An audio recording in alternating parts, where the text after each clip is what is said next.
Hello नमस्कार जय हिंद। स्वागत है आप सभी का अधिगम मंत्रा के यूट्यूब चैनल पर और मैं विकास गुप्ता हाजिर हूं आपके बीच एक नए वीडियो के साथ जहाँ हम डिस्कस कर रहे हैं पीजीटी कॉमर्स के एमसीक्यूज। जो हमारा अभी लेटेस्ट एमपी टेट वर्ग वन है, सॉरी एमपी वर्ग वन है और आपका एस टेट है, उसको लेकर के जो कंटेंट है, जो सिलेबस है, उसको ध्यान में रखते हुए जो एमसीक्यूज हैं वो तैयार किए जा रहे हैं।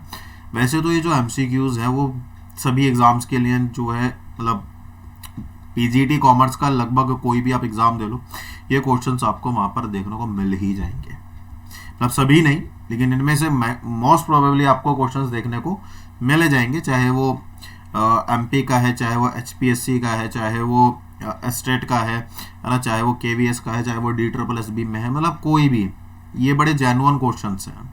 ठीक है। और दूसरी चीज़ ये है कि अभी रिसेंट में हम जो काम कर रहे हैं वो हम उस पोर्शन पर काम कर रहे हैं जो मतलब डिसाइडिंग फैक्टर होता है किसी भी एग्जाम के क्वालिफाइंग का। भाई आपको 80% लगभग चीज़ें ऐसी होती हैं पेपर में जो लगभग सबको आती है, लेकिन 20% जो होता है ना पोर्शन, वो डिसाइड करता है कि वो एग्जाम क्वालिफाई करेगा कि नहीं। तो हम उसी पर काम कर रहे हैं अभी, है ना। तो मेरी उम्मीद यही है कि यहाँ से आपको काफ़ी सारे जो क्वेश्चंस हैं आपके अपकमिंग एग्जाम्स में देखने को मिल जाएंगे। ठीक है। तीसरी चीज़ ये है कि देखने में आ रहा है, जैसे भी मैं स्टेटिस्टिक्स देख रहा था इसके अपने चैनल के, तो भाई लोग देख तो रहे हैं बट वो सब्सक्राइब नहीं कर रहे हैं। देखिए मैं आपसे बहुत ज़्यादा कोई चीज़ डिमांड नहीं कर रहा हूँ, है ना। मुझे को अच्छा लगता है पढ़ाना, इसलिए मैं यहाँ पर आया हूँ, आप लोगों को पढ़ा रहा हूँ, आप लोगों को बेनिफिट मिल रहा है, बहुत अच्छी बात है। आपका सिलेक्शन हो जाता है, ये और भाई अच्छी बात है। लेकिन एक जो होता है ना कि भाई इंटरेस्ट लेना, वो कब दिखते हो? वो तब दिखते जब आप वीडियो को लाइक करते हो, कमेंट करते हो और मेरे को बताते हो कि हाँ सर हमें ये वीडियो अच्छा लगा, ये क्वेश्चंस ये अच्छे लगे, किसी भी तरह का, मतलब अच्छा बुरा कोई भी। तो तब हमें लगता है कि हाँ भाई बच्चे देख रहे हैं, इंटरेस्ट ले रहे हैं और फिर वो हमें फीडबैक भी दे रहे हैं, ताकि हम उससे आगे जो वीडियो हमारे क्रिएट हो उनको ऊपर हम और भी ज़्यादा क्या कर सकें, काम कर सकें। तो अभी ना तो सब्सक्राइबर्स आप लोग बढ़ा रहे हो, है ना, और ना ही आप व्यूज़ बढ़ा रहे हो, मतलब चैनल ना तो शेयर कर रहे हो और ना ही वीडियो को लाइक कर रहे हो। तो मैंने आपसे ज़्यादा कुछ नहीं मांगा, मैंने केवल इतनी कहा है आपसे कि वीडियो को शेयर कर दीजिए और सब्सक्राइब कर दीजिए ताकि आपको डेली नोटिफिकेशन मिल सके। ठीक है। चलिए अपना आज का क्वेश्चन शुरू करते हैं, बाकी बातें बाद में करेंगे लास्ट में। अब केवल हमारी क्लास होगी और ये रहा आपके सामने आज का पहला क्वेश्चन। क्लियर है? पहला क्वेश्चन आपके सामने, ये आ गए, हम पेन ले लेते हैं और ये रहा आपका पहला क्वेश्चन। प्रतिभूति प्रीमियम का उपयोग डैश के लिए नहीं किया जा सकता। Security premium can not be used to, किसके लिए नहीं कर सकते? बोनस शेयर जारी करने के लिए बिल्कुल कर सकते हैं, अधिमान शेयर अंश को भुनाने के लिए, प्रारंभिक खर्चों के बट्टे खाते में डालने के लिए बिल्कुल कर सकते हैं, या ये सभी। देखिए कभी भी हम सिक्योरिटी प्रीमियम रिजर्व का यूटिलाइजेशन रिडम्पशन के लिए नहीं कर सकते। ठीक है। इसका यूटिलाइजेशन हम कभी भी किसके लिए नहीं कर सकते? रिजर्व के लिए, सॉरी रिजर्व का यूटिलाइजेशन कभी भी हम रिडम्पशन के लिए नहीं कर सकते। क्लियर है? क्लियर है बेटा? नेक्स्ट क्वेश्चन ये रहा आपके सामने। एस लिमिटेड ने 1 अप्रैल 2021 पर 100 रुपए के 10% वरीयता शेयर जारी किए, मतलब प्रेफरेंस शेयर्स, जो 10% के प्रीमियम पर भुनाए जा सकते हैं। ठीक है। रिडम्पशन जो है, मतलब जो मोचन के उद्देश्य से कंपनी ने 20% प्रति अंश के प्रीमियम पर 100 रुपये प्रत्येक 1500 इक्विटी शेयर जारी किए। जो हमारे प्रेफरेंस शेयर्स हैं के मोचन के समय कंपनी द्वारा पूंजी मोचन आरक्षित खाते में स्थानांतरित की जाने वाली राशि क्या होगी? S Limited issued 2010% preference shares of ₹100 each at par on this, which are redeemable at a premium of 10%. ठीक है। प्रीमियम रिडीमेबल कितने पर होंगे? 10% पर। कितने पर होंगे? 10% पर रिडीमेबल है। For the purpose of redemption, the company issued 1500 equity shares of ₹100 each at a premium of 20% per share. Clear है? यहाँ तक किसी भी प्रकार की कोई दिक्कत? At the time of redemption of preference share, the amount to be transferred by the company to the capital redemption reserve account. तो पूछ ये रहा है कि देखिए यहाँ पर क्या पूछ रहा है यहाँ पर क्या पूछ रहा है, यहाँ पर ये पूछ रहा है कि हमने इशू जो किए हैं वो हमने 2 लाख डिबेंचर्स इशू किए थे, और इन्हें रिडीम करने के लिए, है ना, इन्हें रिडीम करने के लिए हमने कितने शेयर्स इशू कर दिए, या आप इस तरह से लिखो इसको, रिडीम हमें कितने करने हैं, 2 लाख करने हैं। रिडीम हमें कितने करने हैं, 2 लाख करने हैं, और इशू शेयर हमने कितने किए हैं, 1,50,000। तो इसका मतलब हमें कितने कैपिटल की और रिक्वायरमेंट रहेगी रिडम्पशन के लिए, 50,000। तो यही 50,000 जो है वो कैपिटल रिडम्पशन रिजर्व अकाउंट में चला जाएगा। ठीक है, चलिए नेक्स्ट, वरीयता शेयरों के मोचन के लिए निम्नलिखित में से किसका उपयोग किया जा सकता है? Which of the following can be utilized for redemption of preference shares? बताइए। इक्विटी शेयरों के नए निर्गमन, सॉरी, इक्विटी शेयर्स जो हमारे इक्विटी शेयर्स को क्या बोलते हैं, समता अंश, है ना, समता अंश के नए निर्गम की आय, जो ऋण पत्र जारी करने की आय, सावधि जमा जारी करने की आय, या प्रीमियम से प्राप्त आय। बताइए, which of the following can be utilize for redemption of preference shares? Preference shares, तो अभी हमने क्या करा था, जब हमने प्रेफरेंस शेयर्स को रिडीम करना था तो हमने क्या किया था, हमने 2 चीजों को यूज किया था, एक तो कैपिटल रिडम्पशन रिजर्व, और दूसरा क्या किया था, हमने इक्विटी इशू की थी। तो कैपिटल रिडम्पशन रिजर्व तो यहाँ पर है नहीं, लेकिन हाँ प्रोसीड ऑफ फ्रेश इक्विटी जरूर है। तो यही आपका क्या बन जाएगा बेटा, करेक्ट आंसर बन जाएगा। नेक्स्ट, पूंजी मोचन रिजर्व का उपयोग विविध खर्चों को बट्टे खाते में डालने के लिए नहीं किया जा सकता। Capital redemption reserve can not be used for writing of miscellaneous expenses. बताइए, पूंजी मोचन रिजर्व का उपयोग विविध खर्चों को नुकसान को बट्टे खाते में डालने के लिए नहीं किया जा सकता। उपयोग नगद में प्राप्त पूंजीगत लाभ का उपयोग लाभांश के भुगतान के लिए नहीं किया जा सकता। पुनर्मूल्यांकन द्वारा बनाए गए भंडार को पूंजीकृत करने की अनुमति नहीं है, या ये सभी किसमें नहीं किया जा सकता? बताइए। Capital redemption reserve can not be used for writing of miscellaneous expense, ये बात सही है। इसके अलावा कैपिटल रिडम्पशन और क्या बातें सही है, capital redemption reserve can not be used for writing of, बिल्कुल। मिसलेनियस एक्सपेंसेस को राइट ऑफ करने के लिए क्या है आपके पास, सिक्योरिटी प्रीमियम रिजर्व अकाउंट है और प्रॉफिट एंड लॉस अकाउंट है। नेक्स्ट ये रहा आपके सामने, एक कंपनी जो कंपनी अधिनियम 2013 की धारा 133 के तहत लेखा मानक के अनुपालन में वित्तीय विवरण तैयार करती है, वह किस उद्देश्य के लिए सुरक्षा प्रीमियम का उपयोग नहीं कर सकती? अपने स्वयं के शेयरों या अन्य प्रतिभूतियों की खरीद, कंपनी की किसी भी प्रतिभूतियों या डिबेंचर पर अनुमत छूट को बट्टे खाते में डालना, कंपनी के भुनाने योग्य वरीयता शेयरों के मोचन पर प्रीमियम प्रदान करना, या इनमें से कोई भी नहीं। A company who prepares financial statement in compliance with accounting standard under section 133 of Companies Act 2013, it cannot utilize security premium for the purpose of। अब यहाँ पर क्या होगा, यहाँ पर आपको एक तो ये पता चल जाएगा कि कहाँ पर उसका यूज नहीं होगा और कहाँ पर उसका यूज हो सकता है। तो purchase of its on shares, सही बात है। राइट ऑफ डिस्काउंट अलाउड, बिल्कुल सही बात है, होगा। To provide the premium on rate, यही नहीं होगा, यही सही बात है, यही इसका क्या हो जाएगा, करेक्ट आंसर हो जाएगा। क्लियर है। नेक्स्ट, ये जो use of security premium reserve है ना, कई बार देखने को मिला है। जब शेयरों को वितरण योग्य लाभ का उपयोग करके भुनाया जाता है तो भुनाया गया शेयरों के अंकित मूल्य के बराबर राशि वितरण योग्य लाभ को डेबिट करते हुए डैश खाते में स्थानांतरित किया जाता है। किस खाते में? एक कैपिटल को जब भुनाया जाता है तो किस अकाउंट में ट्रांसफर करते हो? When shares are redeemed by utilizing distributable profit, the amount equal to the face value of shares redeemed is transferred to dash account। अभी हमने किस में से यूज किया था? Capital redemption reserve, sorry, capital replacement reserve, capital redemption reserve, capital reserve या revaluation reserve? बताइए।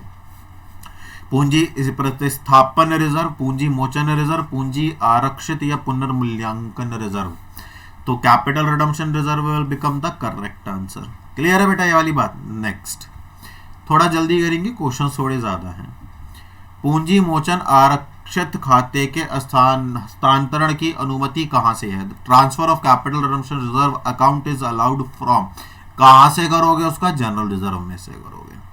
कहां से करोगे? जनरल रिजर्व में से। क्लियर है। नेक्स्ट, एक वरीयता शेयर जो इक्विटी लाभांश का भुगतान करने के बाद शेष अधिशेष में भाग लेने का अधिकार रखता है उसे क्या कहा जाता है?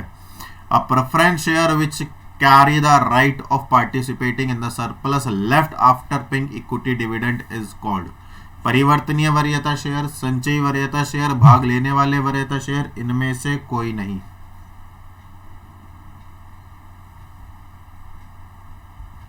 बताइए।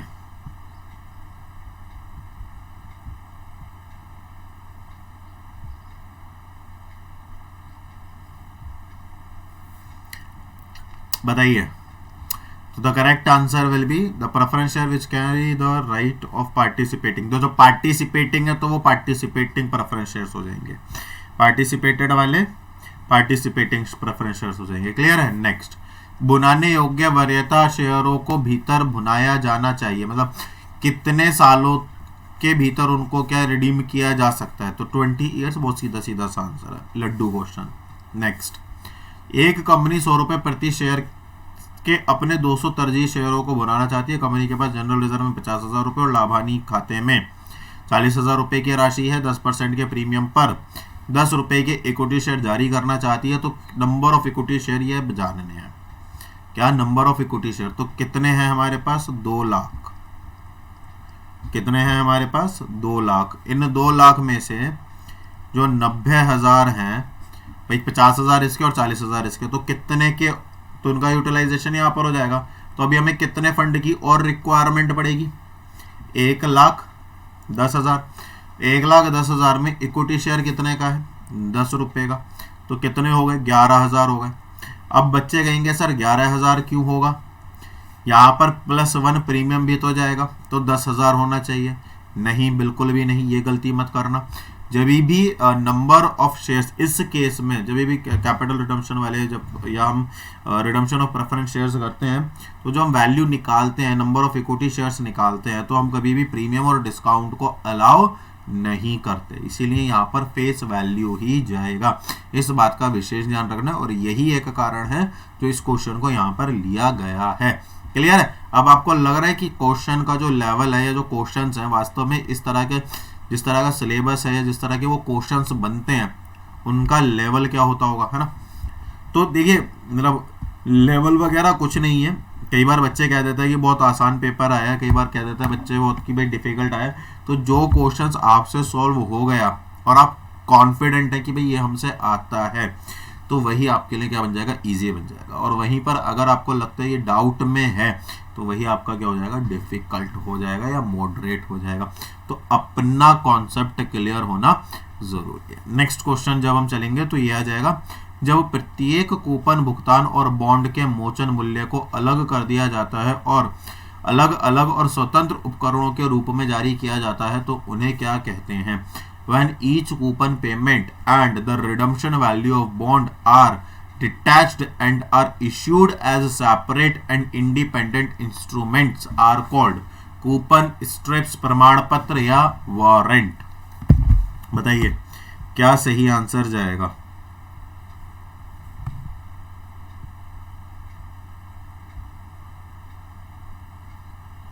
What will be the correct answer? तो इसका जो करेक्ट आंसर जाएगा वो स्ट्रिप्स जाएगा। ये जो स्ट्रिप्स है इसकी अपनी एक फुल फॉर्म है। क्या है? इसकी अपनी एक फुल फॉर्म है, और इस फुल फॉर्म को मैं चाहता हूं कि आप कमेंट करो। ठीक है, मैं चाहता हूं कि इसकी फुल फॉर्म को आप क्या करो? कमेंट करो, वरना कल मैं कमेंट करके आपको बताऊंगा। चलिए नेक्स्ट क्वेश्चन समझ आ गया? ठीक, चलिए नेक्स्ट। डिबेंचर खाते के मोचन के लिए डूबते फंड में राशि हर साल कहाँ स्थानांतरित की जाती है? In sinking fund for redemption of debenture account the amount is transferred every year from. Sinking fund से रिलेटेड एक क्वेश्चन बनता ही बनता है। सिंकिंग फंड हो गया, रिडम्पशन ऑफ डिबेंचर के जो टाइप्स हो गए वो हो गया, ठीक है ना। तो ये यहाँ से क्वेश्चन बनता ही बनता है। आरक्षित खाता, लाभ हानि खाता, पूंजी खाता। देखिए जब भी आप जो है किसी भी फंड में अमाउंट ट्रांसफर करते हो तो वो P&L से ही जाता है, लाभ हानि खाता। क्लियर है। नेक्स्ट क्वेश्चन, डिबेंचर को भुनाया नहीं जा सकता। Debenture can not B redeem.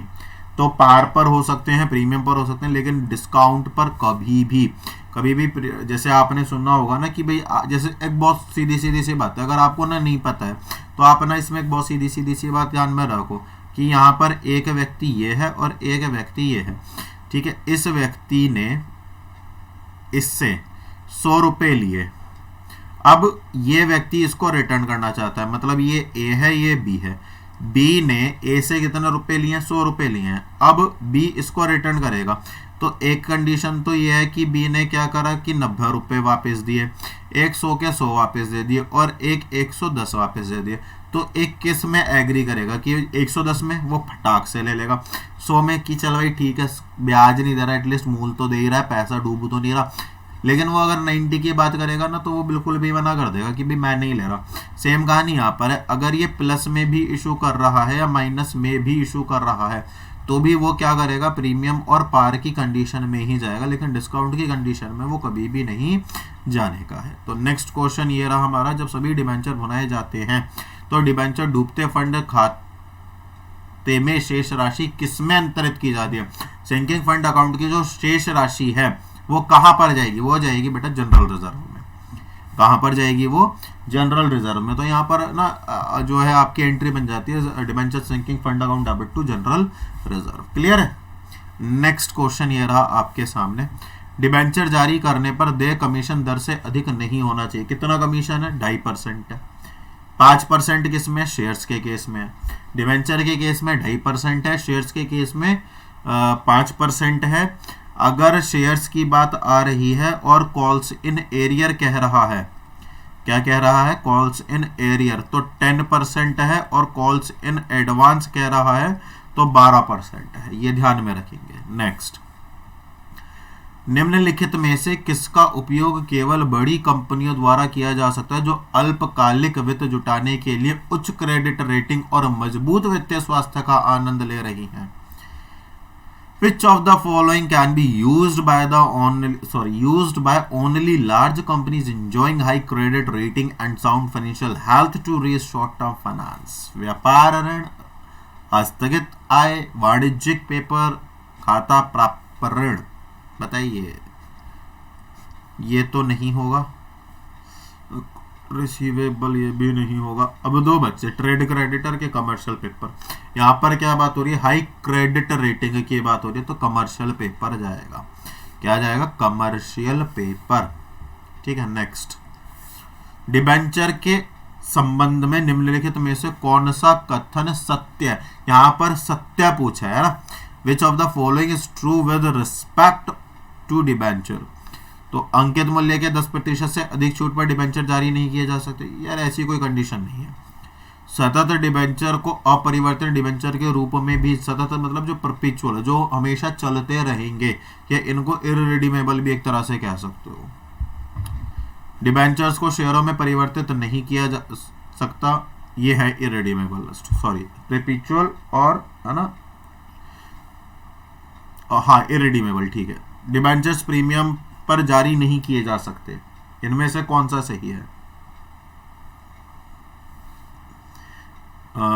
देखो अंकित मूल्य से 10% वाली कंडीशन कुछ है नहीं। सतत परपेचुअल को इरिडीमेबल कहा जाता है क्योंकि वो लगातार ना चलते रहते हैं ड्यूरिंग द लाइफ। ये बात सही लग रही है।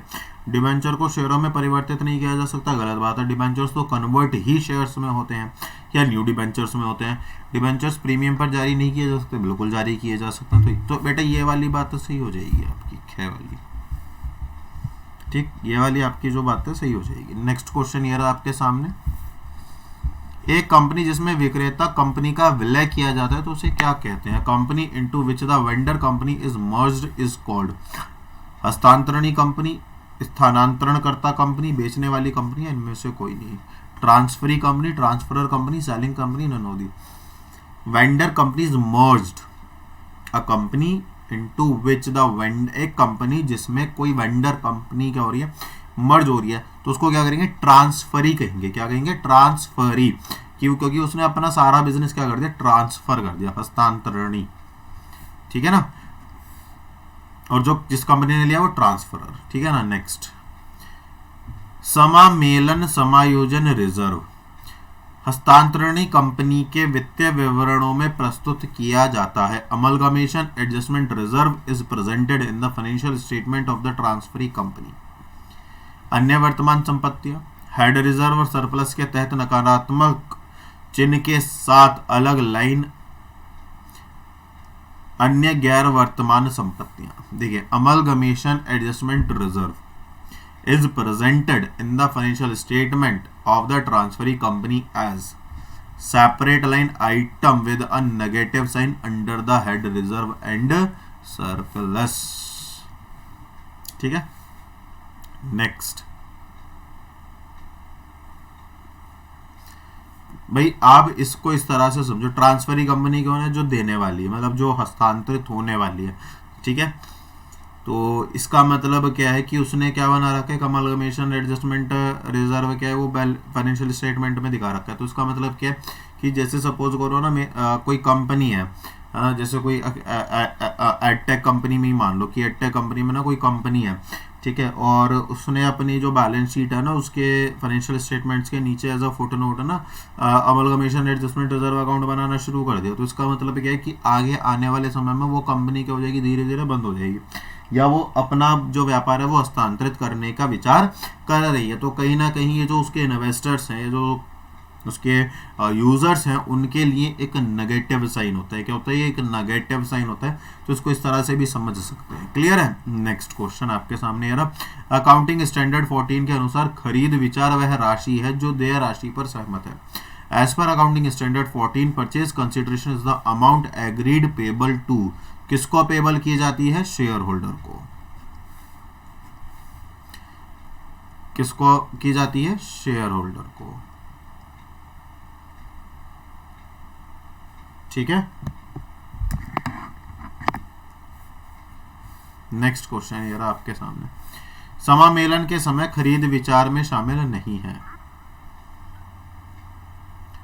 At the time of amalgamation purchase consideration does not include, वह राशि जो हस्तांतरणकर्ता कंपनी सीधे हस्तांतरणकर्ता कंपनी के लेनदारों को भुगतान करेगी।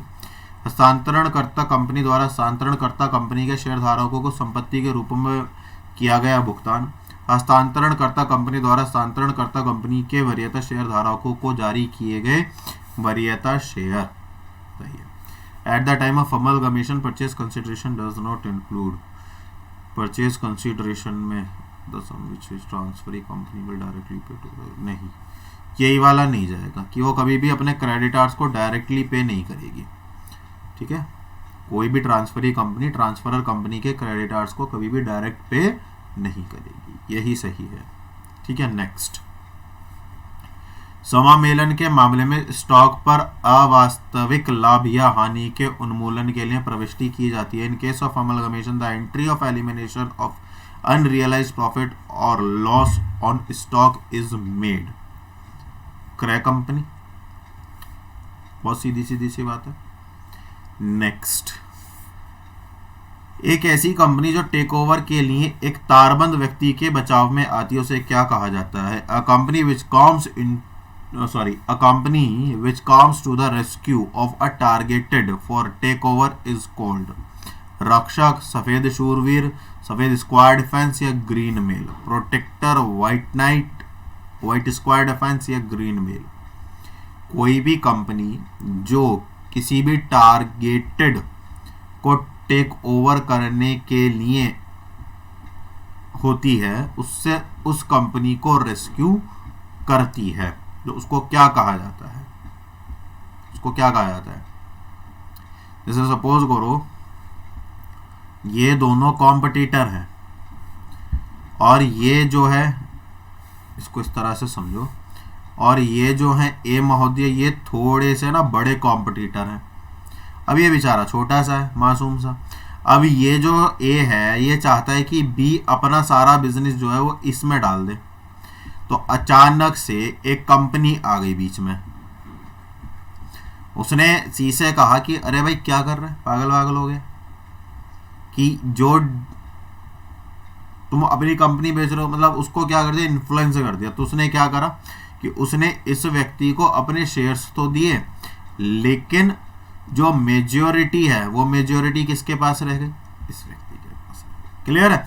तो इसको क्या कहा जाएगा, इस पूरे प्रोसेस को कहा जाएगा सफेद शूरवीर।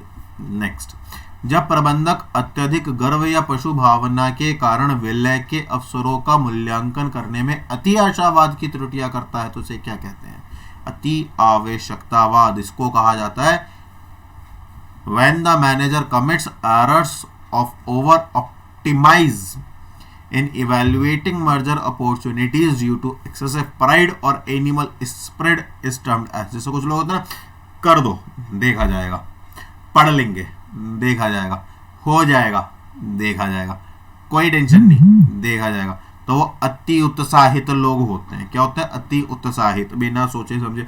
टेलर ने भी इस पर विचार किया था, scientific note rule of thumb वाला कुछ करके, है ना। चलो, तो इसको क्या कहा जाएगा, प्रबंधकीयता कहा जाएगा, सूचना संकेतन कहा जाएगा, ह्यूब्रिस परिकल्पना कहा जाएगा, सोने की खान पर बैठना। तो ये तो होगा नहीं भाई, ये 3 बच रहा है, तो ये 3 बता दो, इनमें से तीनों में से कौन सा सही होगा।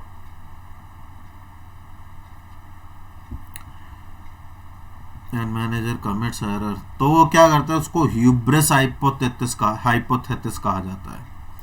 क्या कहा जाता है, ह्यूब्रिस हाइपोथेसिस। ठीक है। नेक्स्ट, निम्नलिखित में से किस वित्तीय संस्थान का उनकी सहायक कंपनी के साथ विलय हो गया, किस वित्तीय संस्थान का उनकी जो सहायक कंपनी थी उनमें विलय हो गया। Which of the following financial institution got merged with the subsidiaries, UTI, IFCI, ICICI, IGBI, global trust bank. बताइए कौन सा इनमें से सही है। तो आईसीआईसीआई का जो विलय हुआ था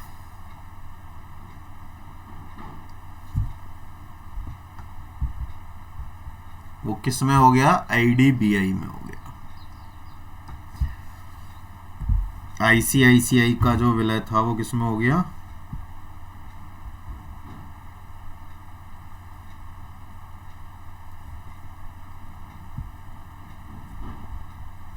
आईडीबीआई बैंक।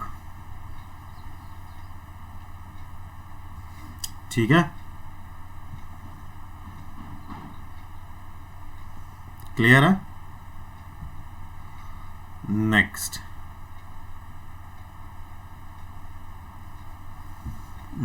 क्वेश्चन ये रहा आपके सामने। 2 या 2 से अधिक समूहों का एक संयोजन जिसमें विलय करने वाली संस्थाएं अपनी पहचान खो देती हैं को किस रूप में जाना जाता है। अ कॉम्बिनेशन ऑफ 2 और मोर कंपनीज इनटू 1, जब combination of 2 or more companies into 1 in which the merging entities lose their identity is known as। कार्यभार ग्रहण करना, अधिग्रहण, समामेलन, संयुक्त उद्यम, take charge, take over, amalgamation या जॉइंट वेंचर। बताइए क्या हो गया, क्या होगा। जैसे व्हाट्सएप है वो पूरा का पूरा किसमें, एफबी में मिल गया। इंस्टाग्राम पूरा का पूरा एफबी में मिल गया, है ना। मेटा तो पेरेंट कंपनी हो गई, है ना। सिरी क्या है, पूरी की पूरी एप्पल में जाकर के मिल गई। तो उसको क्या कहा जाएगा, उसको कहा जाएगा अमलगमेशन, समामेलन। क्या कहा जाएगा इसको, समामेलन। नेक्स्ट क्वेश्चन ये रहा आपके सामने। निम्नलिखित में से कौन सा खरीद विचार की मात्रा की गणना या पता लगाने की विधि नहीं है। Which of the following is not a method for calculating and ascertaining the amount of purchase consideration. कौन सी नहीं है, नेट पेमेंट ये है, नेट पेमेंट मेथड ये भी है,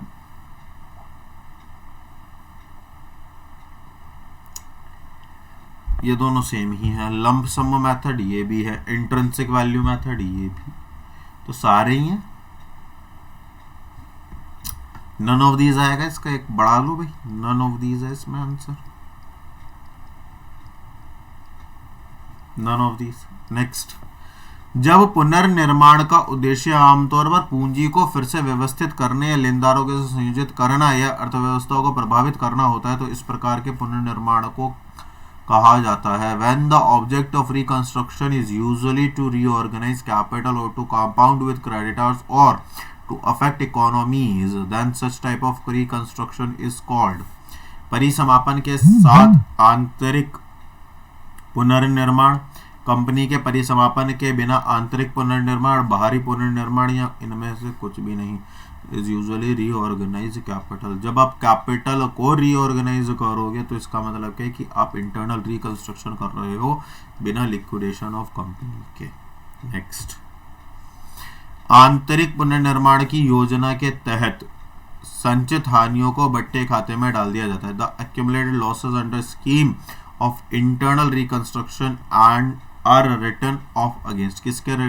capital reduction account, share capital account, share holder account या debenture holder account. Accumulated losses debenture account, share holder account से कोई लेना देना नहीं है, इससे भी कोई लेना देना नहीं है। तो बेटे एक ही आंसर आपका बचा अब तो।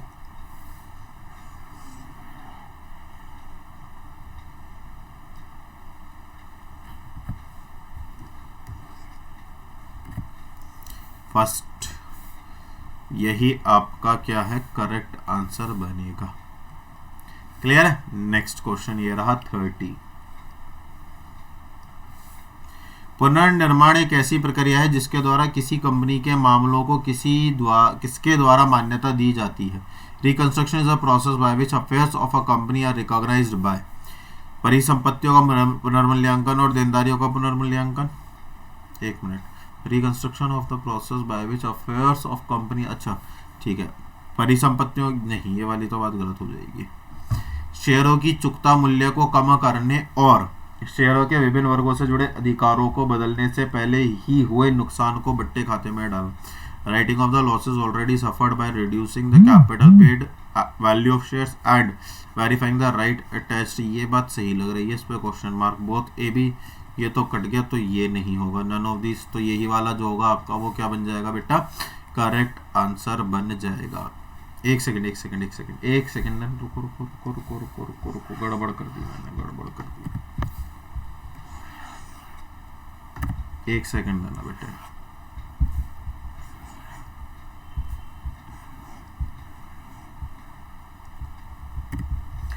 ये कह रहा है reconstruction of a process by which affairs of a company recognize. तो जब रिकंस्ट्रक्शन होगा तो रिवैल्यूएशन ऑफ रीअसेसमेंट तो होगा ही होगा, और ये बात सही है, तो दोनों ये वाला सही आंसर जाएगा इसका।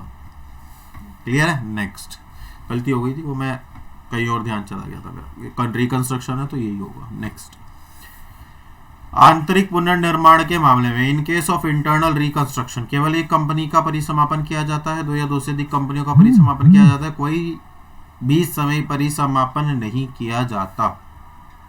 बताइए, नहीं कह सकते। तो आंतरिक पुनर्निर्माण जब हो रहा है तो कोई भी जो है परिसमापन होगा ही नहीं, कोई भी कंपनी लिक्विडेट नहीं होगी, है ना। नेक्स्ट, पुनर्निर्माण की एक प्रक्रिया जिसे कंपनी को समाप्त किए बिना और एक नया बनाने के बिना किया जाता है को कहा जाता है।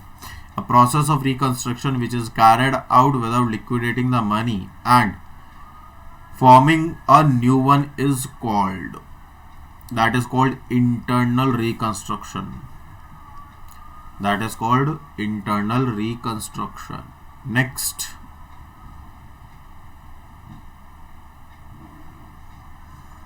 और ये रहा नेक्स्ट आपके सामने। एक बैंकिंग कंपनी अपने शेयरों पर लाभांश का भुगतान कर सकती है प्रारंभिक खर्चों सहित सभी पूंजीगत खर्चों को बट्टे खाते में डालने के बाद। अगर उसके पास पैसा बचेगा तो वो कर सकती है, तो ये सही हो सकता है। आगे देख लेते हैं। अपने निवेश पर मूल्य नहीं, खराब ऋण वसूलने के बाद जहां लेखा परीक्षक गलत, अपने निवेश गलत, यही जो होगा इसका करेक्ट आंसर चला जाएगा। नेक्स्ट, 1 अप्रैल 2022 को संग्रह के लिए बिल 10,000 रुपए था। 2022-23 के दौरान संग्रह के के लिए प्राप्त बिलों की राशि 1,00,000 रुपए तथा एकत्र किए गए बिल 80,000 रुपए थे और अनादरित और वापस लिए गए बिल 5,000 रुपए थे। 31 मार्च 2023 को संग्रह संपत्ति खाते के लिए बिलों की राशि कितनी होगी? बताइए। बिल फॉर कलेक्शन है 10,000, पैसा आया 10,000 रुपये, ठीक है। Bill received for collection, collection के लिए बिल रिसीव कितने हुए हैं? 80,000 रुपये। नहीं, सॉरी 1,00,000 रुपये। बिल्स कलेक्टेड वर ₹80,000। एकत्र किए गए बिल कितने के हैं? 80,000 के हैं। अच्छा, 80,000 के हैं।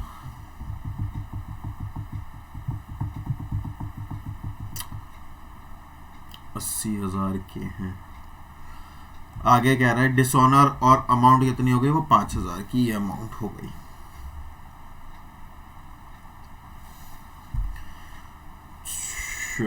कलेक्शन ओवर इतना, कलेक्शन कितना हुआ? 10,000 का। 10,000 में पैसा 10,000 रुपये आया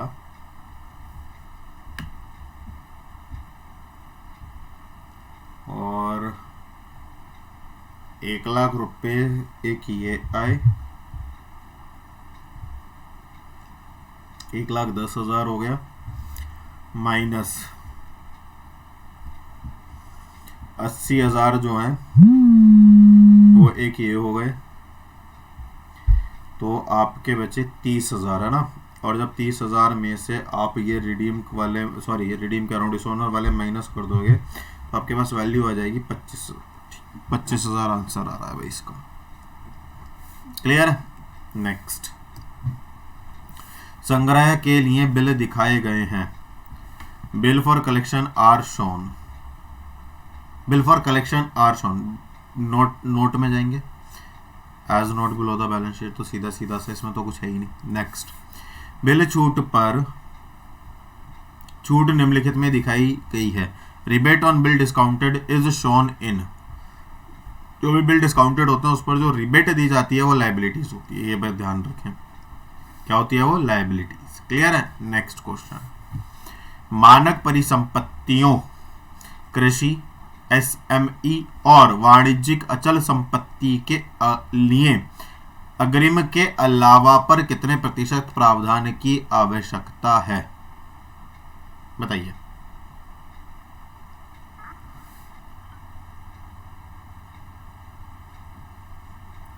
What percentage of provision is required to standard assets other than advances to agriculture, SME and commercial real estate? 10%, 20%, 0.40 या 0.25? तो सही आंसर जो जाएगा वो जाएगा 40, 0.40। कितना जाएगा? 0.40।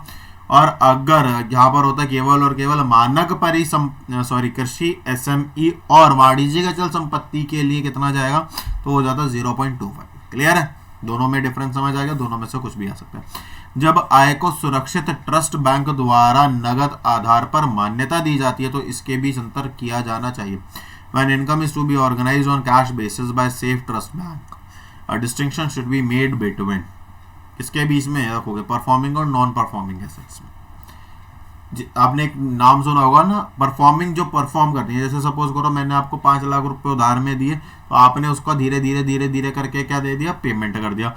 और नॉन परफॉर्मिंग क्या हो, तो मेरे लिए वो क्या बन गया? परफॉर्मिंग बन गया। लेकिन जो नॉन परफॉर्मिंग होता है उसके लिए क्या होता है कि जैसे आपने लोन दिया है ना, और आपने लोन दिया उसके बाद वो पैसा डूब गया और उसकी रिकवरी नहीं हो पा रही, तो उसको क्या कहते हैं? एनपीए। आपने ये वर्ड सुना होगा विजय माल्या वगैरह के केस में, तो उसी को कहा जाता है non profit asset. Non profit क्या गया? नॉन परफॉर्मिंग एसेट, है ना। 31 मार्च 2022 को समाप्त वर्ष के लिए सेंचुरा बैंक लिमिटेड में घटिया के रूप में वर्गीकृत गैर निष्पादित परिसंपत्तियों को संदिग्ध रूप में वर्गीकृत किया जाएगा। For the year ending 31st March 2022, non-performing assets classified as substandard as Canara Bank Limited will be class. Okay, तो ये तो करंट ईयर के लिए है, तो करंट ईयर के लिए तो 12 महीने जाता है, कोई दिक्कत ही नहीं है। तो नेक्स्ट, वाणिज्यिक रियल एस्टेट क्षेत्र में अग्रिम के मामले में मानक परिसंपत्तियों पर कितने प्रतिशत प्रावधान की आवश्यकता है? तो यहाँ पर 1% है। कितने परसेंट की मान्यता है? 1% की। नेक्स्ट, 1,00,000 रुपए की वस्तुओं का 50,000 रुपए का बीमा किया गया, इनमें से 3-4 माल आग से नष्ट हो गया, औसत खंड की दावे की राशि कितनी होगी? देखो 1,00,000 रुपए का माल था, कितने का माल था? 1,00,000 रुपए का। 50,000 रुपए का दावा हो गया, तो माल कितने का बचा? 50,000 का। 50,000 में 3/4 की हिस्सेदारी किसकी? इनकी है, तो 37,500 आ जाएगा। क्लियर है? नेक्स्ट क्वेश्चन ये रहा आपके सामने, लाभ की हानि नीति सामान्य रूप से निम्नलिखित मदों को कवर करती है। किन मदों को कवर करती है ये बताइए आप मुझे। निवल लाभ की हानि और स्थायी प्रभार, काम करने की किसी भी बढ़ती हुई लागत, ए और बी दोनों या इनमें से कोई नहीं, तो ए और बी जो है वो दोनों ही चले जाएंगे। तो 42 किसके साथ जाएगा? सी के साथ। क्लियर है? नेक्स्ट,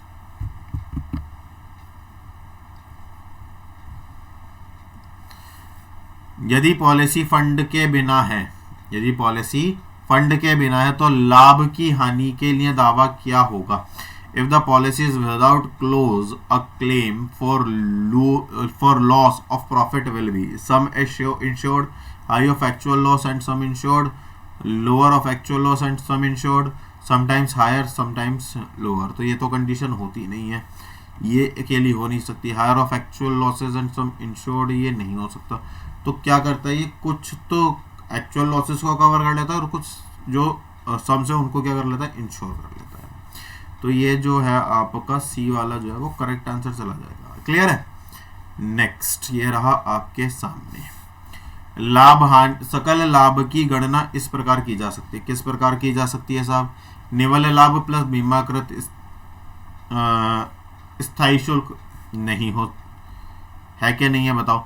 शुद्ध लाभ माइनस बीमा करता स्थायी शुल्क, शुद्ध लाभ प्लस स्थायी शुल्क, निवल लाभ माइनस स्थायी शुल्क। बताइए ग्रॉस प्रॉफिट कब आएगा? जब आप अपने ग्रॉस में क्या कर दोगे? प्रीपेड या इंश्योर्ड चार्जेस को क्या कर दोगे? ऐड कर दोगे। क्लियर है? तो इसका जो जाएगा ना वो पहला वाला चला जाएगा। नेक्स्ट 45, ठीक है। देय क्षतिपूर्ति की राशि किसका फॉर्मूला क्या है? अमाउंट ऑफ इंडेमनिटी पेबल, सकल लाभ का नुकसान, भाई जितना नुकसान हुआ, प्लस बढ़ती हुई कार्यशील पूंजी प्लस वर्किंग कैपिटल का दावा माइनस बीमित स्थायी शुल्क में बचत। तो बचत वाली बात तो होगी नहीं। सकल लाभ का भुगतान, सही बात है, माइनस कार्यशील पूंजी की बढ़ी हुई लागत के लिए दावा, ठीक है, बीमित स्थायी शुल्क में बजट। चलो इसको देख लेते हैं, क्वेश्चन मार्क कर लेते हैं। सकल लाभ का नुकसान, ठीक है भाई, नुकसान तो हो गई होगा जब कोई व्यक्ति एज अ सैंपल ले जाएगा। तो claim for increased cost of working capital, अगर उसकी वर्किंग कैपिटल भी बढ़ जाती है तो भी उसके लिए क्लेम होगा। और माइनस क्या है? Saving in insured standing charges, जो उस व्यक्ति के हाथ में नेट पैसा बच करके आता है उस ट्रांजेक्शन का। तो ये मेरे ख्याल से मेरे को सी ज़्यादा मोस्ट अप्रोप्रिएट लग रहा है, बाकी देख लेंगे, सी ही सही है वैसे इसका। Depreciation fund is closing balance of निम्नलिखित में से किस खाते में स्थानांतरित किया जाता है? Closing balance of depreciation fund is transferred to which of the following account? सामान्य आरक्षित, पूंजी आरक्षित, परिसंपत्ति आरक्षित, पूंजी पुनर्भरण, रिजर्व गणना। बताइए क्या इसका सही? डेप्रीसिएशन फंड की क्लोजिंग कहाँ जाएगी? कैपिटल रिडम्पशन रिजर्व अकाउंट में, कैपिटल रिडम्पशन रिजर्व अकाउंट में। नेक्स्ट ये रहा आपके सामने, निम्नलिखित में से किस विधि में परिसंपत्ति खाता अपने जीवन काल के दौरान अपनी मूल लागत पर प्रकट होता है? In which of the following method the asset account appears on its original cost throughout its life? वार्षिक विधि के आधार पर, मूल्यांकन विधि के आधार पर, डेप्रिसिएशन ह्रास की विधि के आधार पर, या मशीन मशीन घंटे विधि के आधार पर? Annuity method, revaluation method, depreciation method, या मशीन आवर्स मेथड? तो जब भी आपकी किसकी assets accounts appear at its original, तो ये हमेशा रिवैल्यूएशन जाएगा। क्या जाएगा? रिवैल्यूएशन। मेमोरेंडम रिवैल्यूएशन अकाउंट से याद रखना। पूंजीवादी उद्योगों का परिणाम क्या होता है? कैपिटलिस्ट इंडस्ट्री रिजल्ट इन, उनका परिणाम हमेशा यही होता है कि जो कैपिटल क्रिएशन है एक समय के साथ उसमें क्या हो जाती है? कमी आनी शुरू हो जाती है। क्यों? क्योंकि मनी का जो फ्लो है कैपिटलिस्ट इंडस्ट्री में है ना, तो वो क्या है, लोगों से ज़्यादा मशीन्स काम कर रही है, वो एक चीज़ है। वार्षिकी विधि की तुलना में सिंकिंग फंड विधि से प्रदान की गई मूल्यह्रास की मात्रा क्या है? Amount of depreciation provided in the sinking fund method when compare to annuity method, उच्चतर, कम, समान या अप्रत्याशित? हायर। कैसी है? हायर। और ये रहा आपका आज का आखिरी क्वेश्चन। मैचिंग है, ठीक है, क्या है? मैचिंग है आपके सामने, और जब मैचिंग है तो मिला लेंगे। नमूना है, मोटर लॉरीज है, मोटर लॉरी पे तो मेरे ख्याल से एन्युटी तो लगेगा नहीं, ये वाला लगना चाहिए मेरे हिसाब से। तो बी का थर्ड है क्या? ओ, बी के तो थर्ड 3 है, काटो इसे। कॉपीराइट, प्रकाशन अधिकार और पशुधन क्या है? उसको तो साल में एक बार लगाते हैं, कैसे करते हैं? पशुधन को क्या करते हैं? या संतुलन कम करने की विधि है, डिमिनिशिंग बैलेंस। पशुधन, मोटर लॉरीज तो हो गया ना, मोटर लॉरीज तो हो गया, तो मेरे ख्याल से ना ये यही बनेगा। पशुधन जो है ना वो इसी से बनेगा। पशुधन अगर इससे बनेगा तो डी का 4th हो जाएगा। यही वाला है जो है इसका करेक्ट आंसर। क्लियर है?